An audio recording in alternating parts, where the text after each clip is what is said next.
Assalamualaikum warahmatullahi wabarakatuh. Saya Suci Anandatus Solihah. Di sini saya akan menjelaskan tentang proses perumusan Pancasila sebagai dasar negara Indonesia. Berdasarkan Perjanjian Kalijati pada tanggal 8 Maret 1942, Belanda menyerahkan wilayah jajahannya kepada Jepang, dan dengan itu wilayah Indonesia otomatis menjadi daerah jajahan Jepang. Jepang menarik simpati rakyat Indonesia dengan semboyan gerakan 3A, yaitu Jepang Pemimpin Asia, Jepang Pelindung Asia, dan Jepang Cahaya Asia.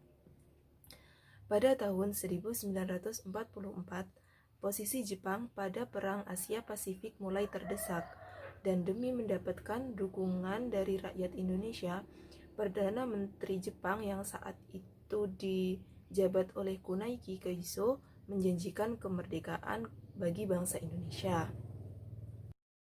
Sebagai persiapan kemerdekaan Indonesia, pada tanggal 1 Maret 1945, pemerintah Jepang membentuk BPUPKI atau Badan Penyelidik Usaha-Usaha Persiapan Kemerdekaan Indonesia, atau dalam bahasa Jepang disebut juga dengan Dokuritsu Zunbi Kosakai. BPUPKI ini memiliki tujuan untuk mempelajari hal-hal yang berkaitan dengan tata pemerintahan Indonesia merdeka. BPUPKI memiliki anggota 74 orang, 67 orang Indonesia dan 7 orang Jepang. BPUPKI ini diketuai oleh Dr. K.R.T. Rajiman Widyo Diningrat. BPUPKI melakukan sidang sebanyak 2 kali. Yang pertama yaitu pada tanggal 29 Mei sampai 1 Juni 1945.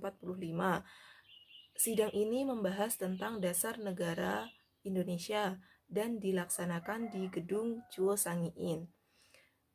Sidang yang kedua dilaksanakan pada tanggal 10 sampai 17 Juli 1945. Sidang ini membahas rancangan Undang-Undang Dasar Negara Indonesia.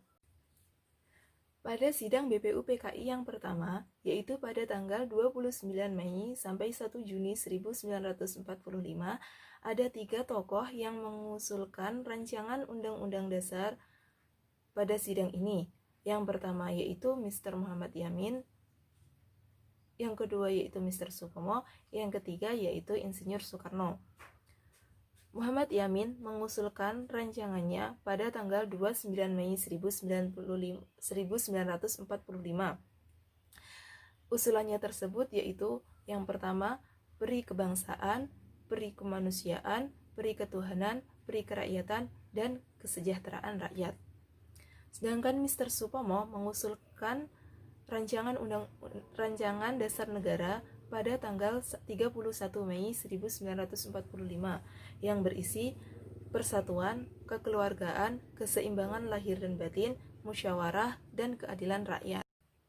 Sedangkan Insinyur Soekarno mengusulkan rancangan dasar negara Indonesia pada tanggal 1 Juni 1945 yang berisi 1. Nasionalisme, 2. Peri kemanusiaan, 3. Mufakat atau demokrasi, 4. Kesejahteraan sosial, dan yang kelima ketuhanan yang Maha Esa. Setelah ketiga usulan tersebut, ternyata yang diterima adalah usulan Soekarno, sehingga pada tanggal 1 Juni diperingati sebagai hari lahirnya Pancasila. Sekian, terima kasih. Wassalamualaikum warahmatullahi wabarakatuh.